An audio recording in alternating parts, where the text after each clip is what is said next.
Segera sesudah rilis CPI inflation tersebut, Timo langsung menunjukkan adanya buy signal pada gold ditandai dengan breakout top box.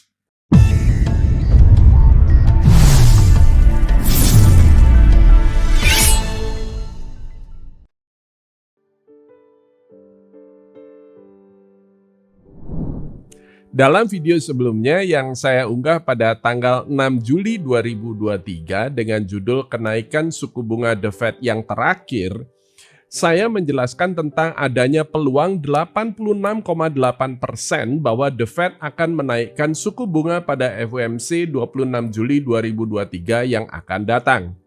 Akan tetapi, saya sudah jelaskan juga bahwa kemungkinan ini akan jadi kenaikan suku bunga The Fed yang terakhir kalinya.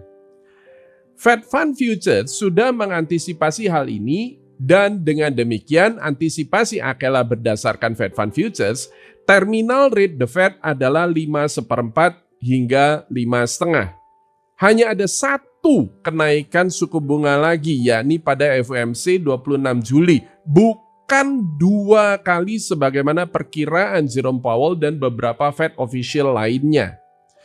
Terminal rate adalah istilah yang lazim digunakan sebagai tingkat suku bunga tujuan akhir The Fed di mana inflasi bisa turun menuju target inflasi 2% tanpa perlu adanya kenaikan suku bunga lagi. Bagi yang ketinggalan videonya, itu artinya Anda baru pertama kali menemukan channel ini. Dan kendati pun Anda bisa menyimaknya nanti lagi pada link ini, supaya Anda tidak ketinggalan video-video dari kami lagi, saran saya adalah pastikan diri Anda sudah subscribe di channel ini, aktifkan alertnya supaya YouTube memberikan notifikasi kepada Anda setiap kali kami mengunggah video terbaru di channel ini. Jika video ini bermanfaat bagi Anda, kami akan sangat berterima kasih jika Anda bersedia klik tombol like-nya. Dalam video ini saya juga akan jelaskan akan satu hal yang semakin mengkonfirmasi peluang terminal rate 5/4 hingga 5,5, dan itu adalah rilis CPI inflation dari Bureau of Labor Statistics. CPI inflation Juni adalah 0,2% month on month dan 3% year on year. Angka ini di bawah estimasi konsensus 3,1% dan jauh di bawah inflasi bulan sebelumnya di level 4% year on year. Core CPI 4,8% year on year lebih rendah dari konsensus 5% dan secara signifikan di bawah 5,3% di bulan sebelumnya. Berdasarkan Bureau of Labor Statistics, penurunan inflasi ini kembali terutama diakibatkan oleh penurunan harga di sektor energi, yakni minus 16,7% year on year. Kita bisa lihat tren penurunan inflasi ini cukup konsisten di mana pada bulan Juni 2022, setahun yang lalu, CPI inflation berada di level 9,1% dan sekarang berada pada level 3%. Core CPI turun dari level 5,9% dan sempat naik ke 6,6% di bulan September, namun saat ini terjadi penurunan signifikan ke level 4,8%. Pada tabel yang dirilis oleh BLS ini, nampak jelas adanya penurunan signifikan pada sektor energi turun sebanyak 16,7% year on year. Penurunan terbesar terjadi pada fuel oil yang turun sebanyak 36,6% year on year dan gasoline turun 26,5%. Penurunan yang cukup signifikan juga nampak pada harga mobil bekas yang turun sebanyak 5,2% year on year. Hal ini juga nampak pada Manheim Index. Manheim adalah pasar mobil bekas terbesar di Amerika. Dan sejak bulan Oktober 2022, sesungguhnya harga mobil bekas sudah mengalami penurunan secara konsisten. Mobil bekas sudah deflasi negatif 10,3% year on year. Dan coba lihat grafik histogram CPI inflation ini. Perhatikan di bulan Juni 2022, angkanya berada di level 9,1% dan sekarang tinggal hanya 3%. Angka inflasi yang hanya sedikit di atas angka inflasi di bulan Maret 2021 di level 2,6%. Fed Fund Futures saat ini menunjukkan adanya peluang 92,4% The Fed akan kembali menaikkan suku bunga 25 basis point pada FOMC 26 Juli 2023. Namun, lagi-lagi yang penting bukan ini. Namun, apakah The Fed masih akan menaikkan suku bunga lagi atau berhenti di level 5,4 hingga 5,5 ini? Hal ini nampak jelas pada diagram berikut ini. Ada 92,4% peluang The Fed akan menaikkan suku bunga menjadi 5,4 hingga 5,5 pada FOMC 26 Juli 2023. Dan ada 80,5% The Fed akan berhenti pada level 5,4 hingga 5,5 ini pada FOMC 20 September 2023. Jika data inflasi terus konsisten menunjukkan angka penurunan, khususnya core PCE inflation, angka inflasi yang dijadikan acuan oleh The Fed dalam Survey of Economic Projection, maka The Fed akan mempertahankan suku bunga tanpa menaikkan suku bunga lagi. Dengan kata lain, terminal rate sudah tercapai. Konfirmasi mengenai hal ini akan bisa kita peroleh pada tanggal 28 Juli 2023, di mana pada saat itu Bureau of Economic Analysis atau BEA akan merilis data PCE dan core PCE inflation bulan Juni. Estimasi Trading Economics berada di level 3,5% untuk PCE dan 4,4% untuk core PCE inflation. Saya akan memberikan analisa untuk PCE dan core PCE inflation ini nanti sebelum dirilis. Nah, sekarang ayo kita lihat bagaimana reaksi pasar terhadap rilis CPI ini. Yang pertama adalah gold.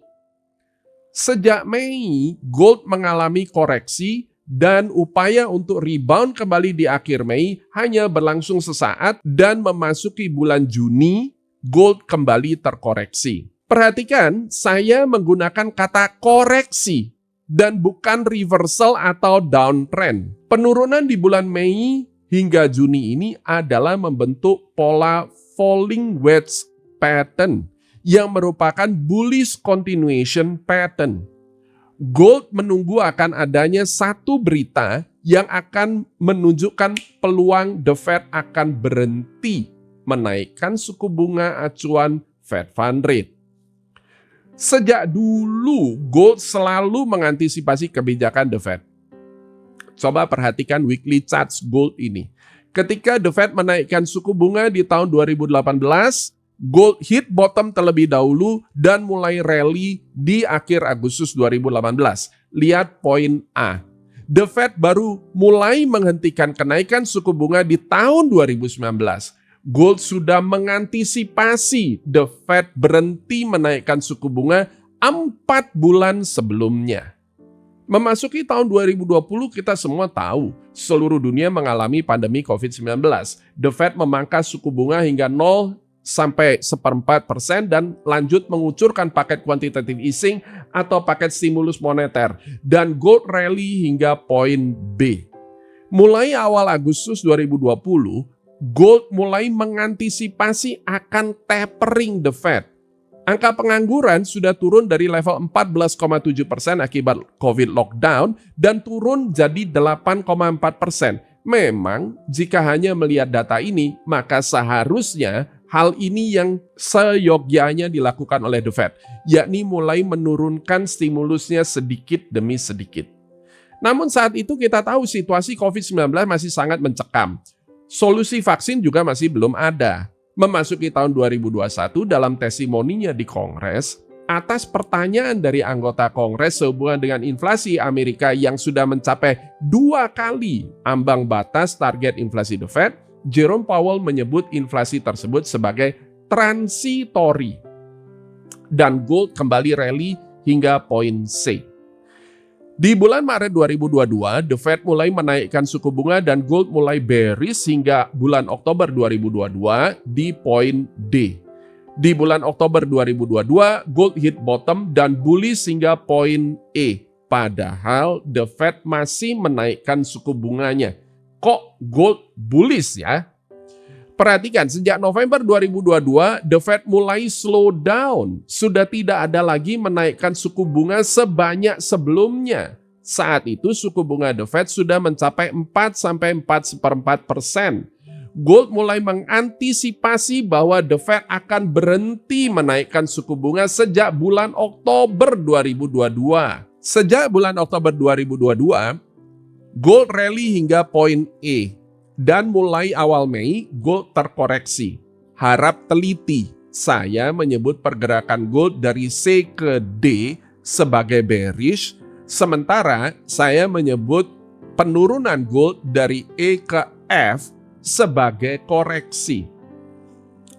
Jika time frame weekly ini kita rubah ke daily, maka rally dari bulan Oktober 2022 hingga sekarang ini, maka nampak jelas bahwa gold berada dalam bullish channel, di mana koreksi Mei-Juni bukan reversal pattern.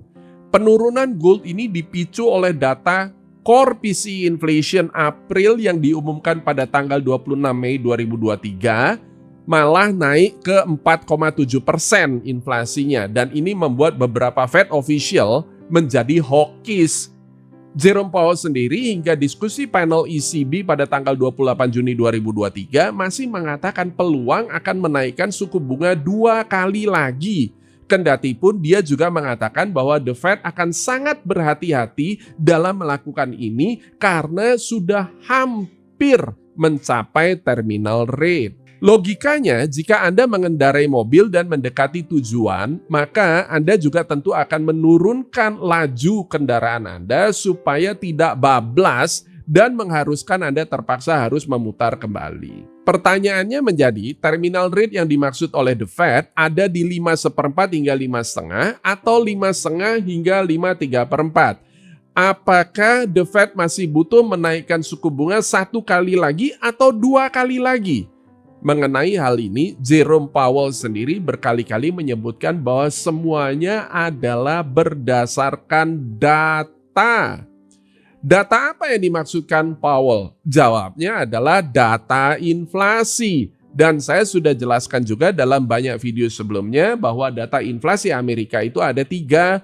CPI inflation, yakni inflasi di tingkat konsumen yang diterbitkan oleh Bureau of Labor Statistics atau BLS. Kemudian PPI, yakni inflasi di tingkat produsen yang juga diterbitkan oleh BLS. Dan yang terakhir adalah PCE inflation, yakni inflasi di tingkat konsumen namun diterbitkan oleh BEA alias Bureau of Economic Analysis yang berada di bawah Commerce Department. Rilis data CPI ini mengkonfirmasi peluang The Fed hanya akan menaikkan suku bunga hanya 1 kali lagi saja, sesuai dengan video yang saya buat sebelumnya. Namun konfirmasi yang paling dibutuhkan The Fed ada di Core PCE Inflation yang akan dirilis oleh BEA atau Bureau of Economic Analysis nanti pada hari Jumat 28 Juli 2023 pukul 19.30 WIB. Dengan kondisi data inflasi CPI seperti ini, di mana berdasarkan Fed Fund Futures ada 92,4% peluang The Fed akan menaikkan suku bunga acuan sebesar 25 basis point menjadi 5,1 hingga 5,5 pada FOMC 26 Juli 2023 yang akan datang, maka saya expect bahwa pada pers conference pasca FOMC, Jerome Powell akan kembali dengan narasi yang lebih dovish dengan mengatakan additional policy firming based on incoming data. Segera sesudah rilis CPI inflation tersebut, Timo langsung menunjukkan adanya buy signal pada gold ditandai dengan breakout top box. Dollar index turun signifikan bahkan menembus support di 100,52. Crude oil juga bullish menembus resistance di 75,06 dan bursa saham Amerika langsung menghijau hampir di semua sektor.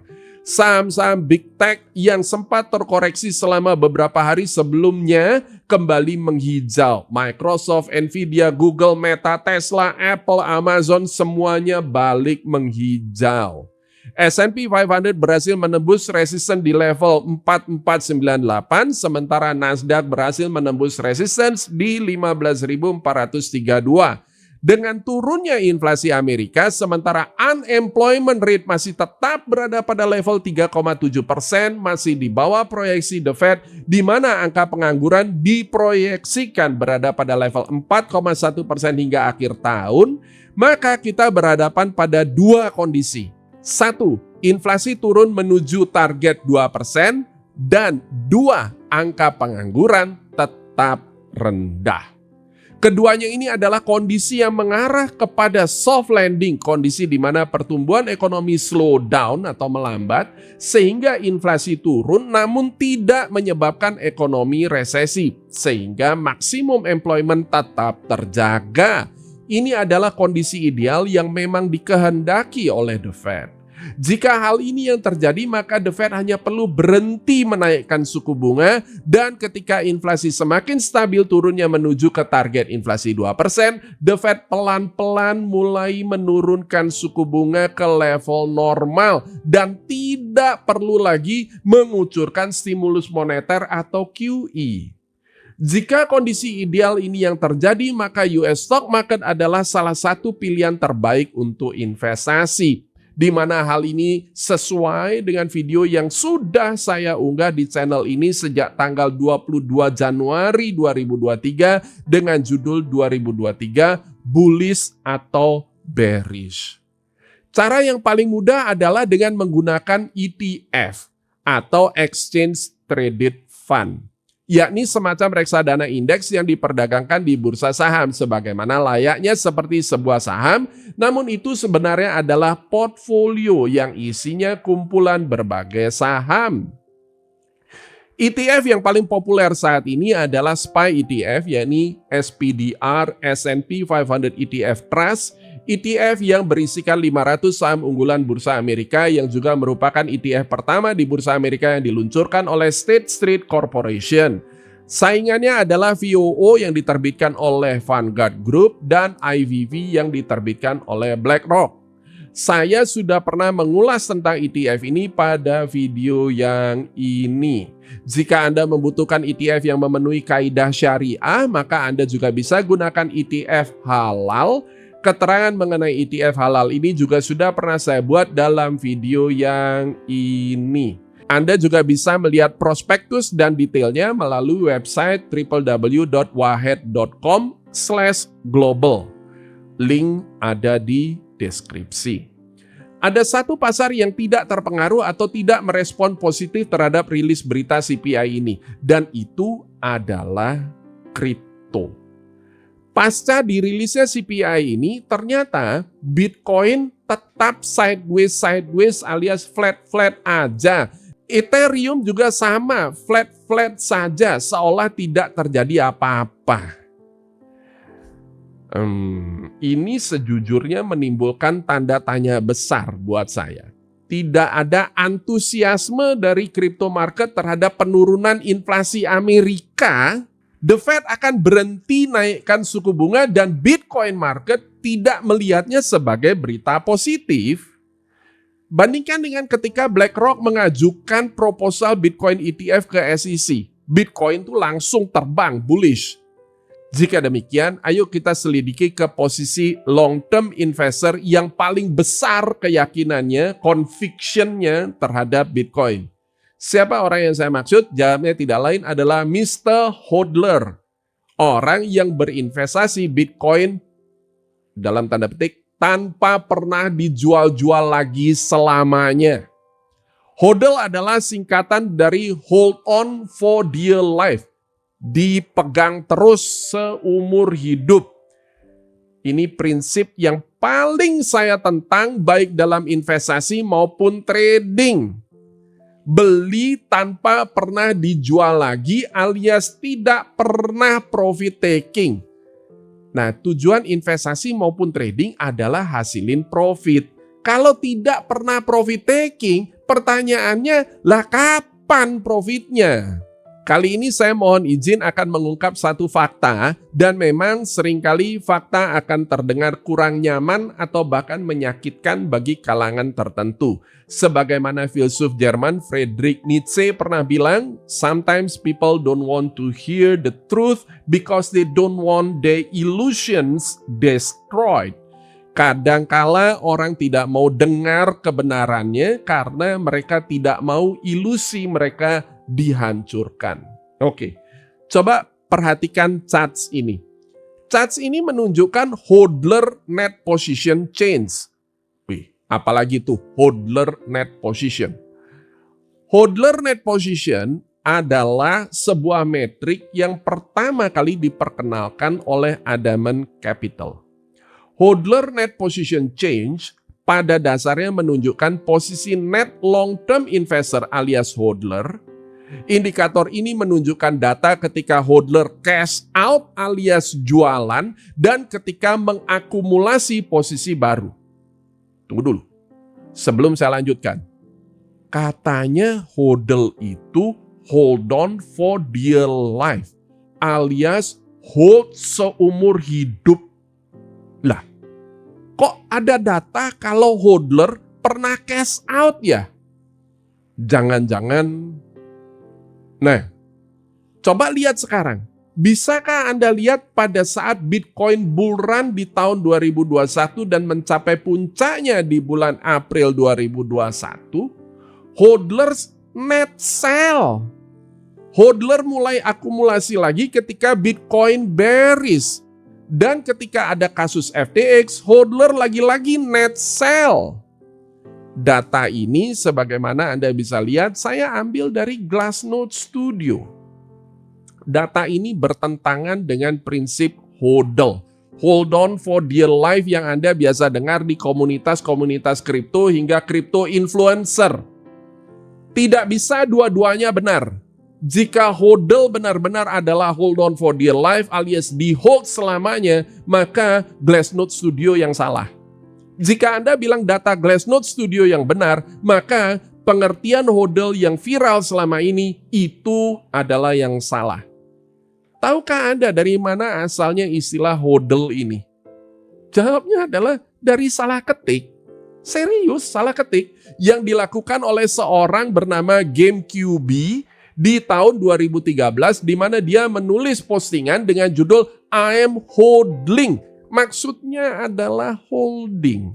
Dan dalam waktu singkat viral di internet jadi hodling meme. Jadi Anda mau pakai filosofi yang berasal dari salah ketik dan jadi viral, atau Anda mau pakai data dari Glassnode Studio, itu sepenuhnya hak Anda. Saya tidak berusaha mempengaruhinya. Saya hanya mengungkapkan fakta yang saya peroleh dari berbagai sumber. Oke, lanjut. Coba sekarang perhatikan ketika BlackRock mengajukan proposal Bitcoin ETF pada tanggal 15 Juni 2023, keesokan harinya Bitcoin langsung bullish dari level 26.000 bahkan menembus level 30.000 dalam waktu relatif singkat. Antusiasme Bitcoin ini ternyata tidak disertai oleh peningkatan akumulasi oleh hodler. Akumulasi hodler malah turun. Nampaknya kripto benar-benar menunggu persetujuan SEC atas Bitcoin ETF ini. Sehari sesudah pengumuman CPI, BLS mengumumkan PPI. Inflasi di tingkat produsen yang semakin mengkonfirmasi penurunan inflasi Amerika. PPI turun menjadi hanya 0,1% year on year, jauh di bawah estimasi 0,4% dan bulan sebelumnya 0,9%. Namun lagi-lagi kripto tidak ada respon positif. Selepas sesi kedua Wall Street, ada berita bahwa XRP berhasil memenangkan sidang perkara gugatan SEC. Ini adalah kemenangan terbesar kripto terhadap gugatan SEC. Hakim memutuskan bahwa penjualan token XRP di exchange bukanlah merupakan suatu kontra investasi. Atas keputusan itu, XRP langsung menguat hingga 96%, kendati pun kemudian ditutup menguat 73,1%.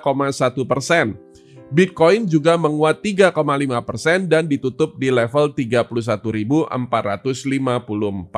Berikutnya adalah Bursa Efek Indonesia. Sejak sebelum CPI diumumkan, tepatnya sejak 3 Juli 2023, TIMO Quantitative Trading System sudah menunjukkan buy signal pada IHSG dan bullish ini kemudian berlanjut hingga beberapa hari. Analisa saham INKP yang saya unggah di channel ini pada tanggal 6 Juli lalu mencapai target profitnya pada tanggal 11 Juli 2023. Anda juga bisa melihat video tersebut pada link yang ini.